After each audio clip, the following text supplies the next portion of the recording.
هل لك سر عند الله بينك أنت وبين الله. الحمد لله عدد خلقه ورضا نفسه وزنة عرشه ومداد كلماته، والصلاة والسلام على صفوة رسله وخير خلقه محمد وآله وصحبه. أما بعد فأعوذ بالله من الشيطان الرجيم. بسم الله الرحمن الرحيم. سنقرئك فلا تنسى إلا ما شاء الله. صدق الله العلي العظيم وبلغنا رسوله النبي الأمي الكريم.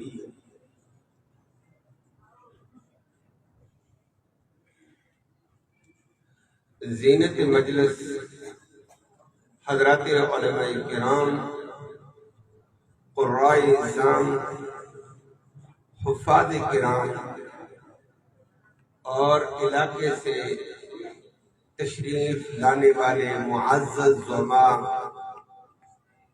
مہمانان گرامی، عزیز طلباء کرام بھائیوں، السلام علیکم ورحمۃ اللہ وبرکاتہ۔ آج کی اس نشست میں حاضری، جیسے مولانا تھوڑی دیر پہلے ارشاد فرما رہے تھے، بچوں کی حوصلہ افزائی اور مدرسے والوں کے ساتھ ایک ہم تعاون کے طور پر الحمدللہ مولانا نے بیان مدارس کے حوالے سے، طلباء علماء کے حوالے سے بہترین کر بھی دیا، اور دیگر مہمانان گرامی الحمدللہ تشریف فرمائے، ان کی بات ہوگی۔ میں ایک میزبان کی حیثیت رکھتا ہوں، اسی قریب آپ کے ساتھ ادارے کے ساتھ رہتا تھا، مجھے انہوں نے حکم دیا کہ حاضری دیں، میں نے کہا ضرور حاضری دیتے ہیں، تو اسی حاضری کی نیت سے حاضر ہوا۔ بیان انشاءاللہ علماء کرام کے ہوں گے۔ اللہ رب العالمین کما حق ہو ہمیں ان سے فائدہ حاصل کرنے کی توفیق بھی فرمائے۔ مختصر بات،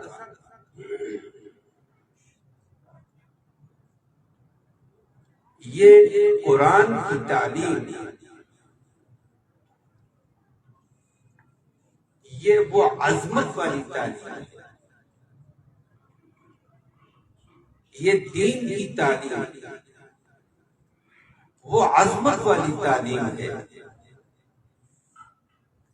دنیا میں بے شمار کام ہوتے ہیں، لوگ کرتے ہیں، لیکن قرآن کی تعلیم کے لیے رب کریم نے اپنے قرآن میں اعلان کر کے کہا، کائنات میں سب سے پہلے قرآن کی تعلیم دینے والا، قرآن کا سب سے پہلا استاد رب العالمین ہے،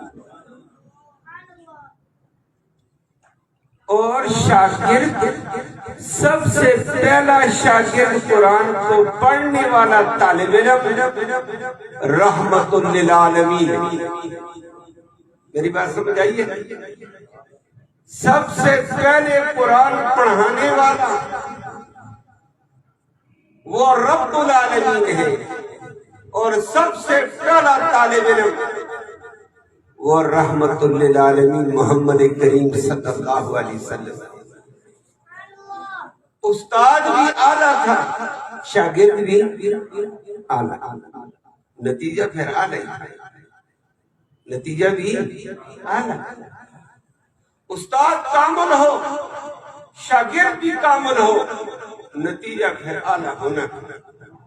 اور اللہ نے قرآن میں اس کا ذکر کر کے فرمایا، سنقرئکم، اللہ نے فرمایا محمد کریم صلی اللہ علیہ وسلم اس قرآن کو ہم پڑھائیں گے۔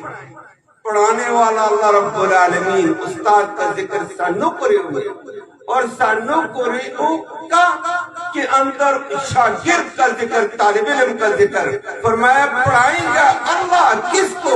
محمد کریم صلی اللہ علیہ وسلم تجھے پڑھائے گا اللہ۔ ربا نتیجہ کیا ہوگا؟ فرمایا سنقرئک فلا تنسا، فرمایا ایسا پڑھاؤں گا کبھی بھولے گا اور صرف پڑھاؤں گا لفظ نہیں، معنی بھی، تشریح بھی، اس کی ہر کیفیات ایسی اعلیٰ انداز میں دوں گا کہ نبی تو نہیں، انشاءاللہ قیامت تک سلسلہ چلے گا، یہ بھولنے کے لیے نہیں، یہ عام ہونے کے لیے آئے گا۔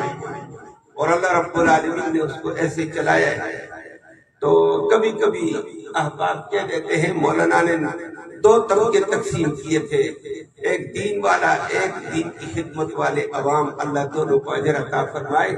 لیکن دنیا میں کام ہر کوئی کرتا ہے، کوئی کیا کرتا ہے، یہ قرآن پڑھانے والے یہ خدائی کام کر رہے ہیں۔ کیا کر رہے ہیں؟ کیا کر رہے ہیں؟ خدائی کام۔ یہ قرآن اللہ نے پڑھایا ہے، خدا کا کام ہے۔ اور یہ پڑھنے والے مصطفیٰ کی نیابت کا حق ادا کر رہے ہیں۔ اللہ رب العالمین دونوں کو سربراہ فرمائے۔ تو یہ خدائی کام کرنے والے یہ دین کا کام کرتے ہیں، انہی کے ساتھ چلنا چاہیے۔ اللہ ہم سب کو ان کے ساتھ چلنا نصیب فرمائے۔ اسی لیے نبی کریم صلی اللہ علیہ وسلم نے فرمایا کن عالمن، یا تو کن معلمن، یا استاد بن کر چلا قرآن اور متعلم، یا قرآن سیکھنے والے بنو، دین سیکھنے والے بنو۔ اور تیسری بات فرما دی ہے او خادم، یا ان کے خادم۔ ولا تکن رابعہ، چوتھی صورت اختیار میں کر لینا، نہ تمہیں قرآن پڑھانے والے ہو، نہ قرآن پڑھنے والے ہو، نہ ان کی خدمت والے، چوتھے طبقے میں نہ جانا، غافلوں میں تباہ ہو جائے گے، دنیا بھی تباہ، آخرت بھی تباہ ہے۔ اللہ ہم سب کو ان تینوں اوصاف میں سے کسی وصف میں اللہ قبول فرمائے۔ اعلیٰ وصف تو ہے کہ اللہ رب العالمین کے دین کو پھیلایا جائے، نہیں تو اس کو سمجھا جائے، پڑھا جائے۔ تیسری بات ان کی خدمت کے ساتھ آگے بڑھنا چاہیے۔ اللہ ہم سب کو عمل کی توفیق نصیب فرمائے۔ اقول قولی ھذا